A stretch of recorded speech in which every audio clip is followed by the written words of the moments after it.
Crimson चींटियों और ebony चींटियों के बीच हुई भयंकर लड़ाई के बाद आखिरकार दोनों कॉलोनियों में शांति स्थापित हो गई।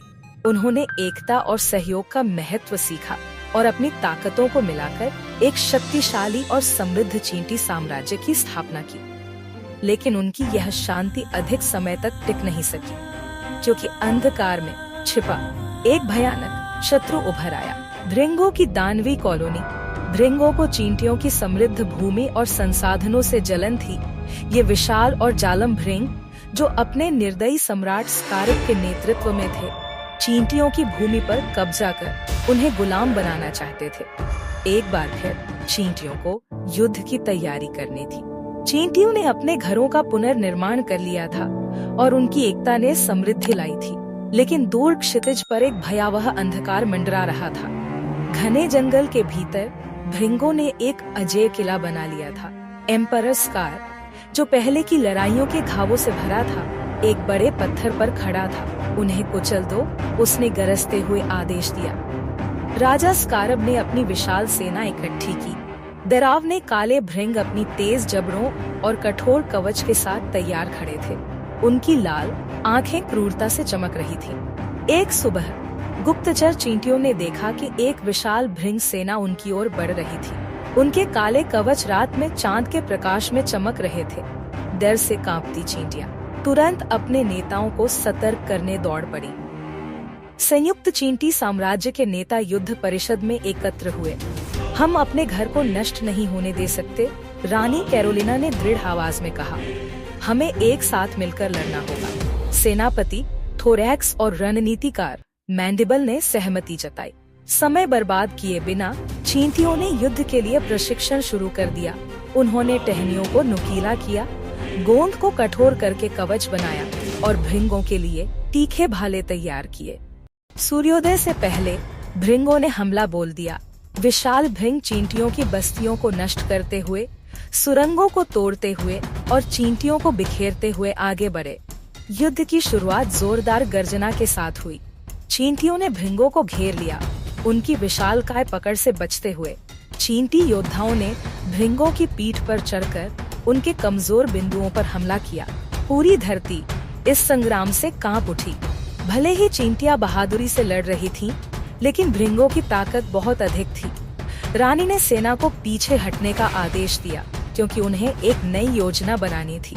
रणनीतिकार मैंडिबल ने एक योजना बनाई। चींटियों ने भृंगों को एक गहरी खाई की ओर आकर्षित किया, जिसमें चिपचिपा पेड़ का गोंद भरा था।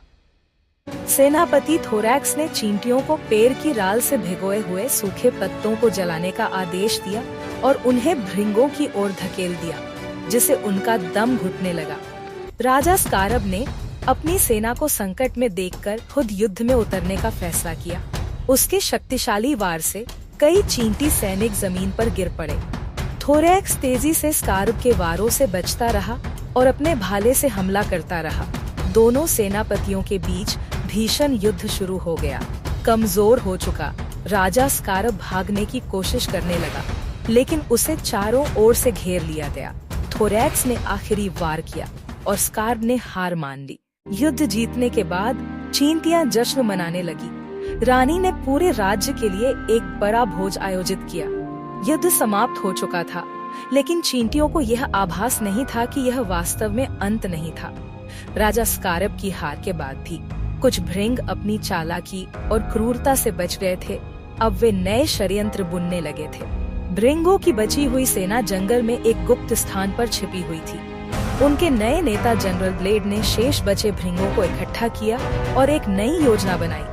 वह सीधे हमला करने के बजाय अब चींटियों की खाद्य आपूर्ति को नष्ट करने की योजना बना रहा था। रात के अंधेरे में भृंगों ने चींटियों के मुख्य खाद्य भंडार पर हमला कर दिया। उन्होंने अनाज के टुकड़ों को इधर उधर बिखेर दिया और कई खाद्य आपूर्ति को आग के पत्तों से जला दिया।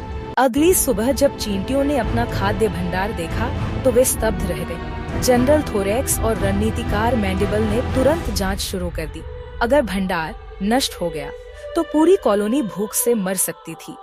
चींटियों ने भृंगों का पीछा करने और उन्हें खोजने के लिए अपनी सबसे तेज स्काउट्स को भेजा। जिलो ने भृंगों की गंध का पीछा करते हुए जंगल के एक गहरे गड्ढे तक पहुंचकर उनके ठिकाने का पता लगा लिया। अब समय आ गया था कि चींटियां इस खतरे को हमेशा के लिए समाप्त कर दें। जनरल थोरैक्स ने अपनी सेना को तैयार किया और भृंगों के गुप्त ठिकाने पर अंतिम हमला कर दिया। उन्होंने उन्हें नष्ट कर दिया। चींटियों ने न केवल अपनी कॉलोनी को बचाया बल्कि भृंगों के षड्यंत्र को भी नाकाम कर दिया। अब वे एक बार फिर सुरक्षित थीं। लेकिन जंगल में हमेशा नए खतरे छिपे होते हैं। क्या ये वास्तव में अंतिम युद्ध था या फिर कोई नया शत्रु आने वाला था? यदि आप चाहते हैं हम the great ant war part 3 बनाएं, कृपया इस वीडियो को लाइक करें और हमारे चैनल को सब्सक्राइब करें। इससे हमें मोटिवेशन मिलती है। और यदि आपने the great ant war part 1 नहीं देखा है तो वीडियो का लिंक डिस्क्रिप्शन में उपलब्ध है। वीडियो देखने के लिए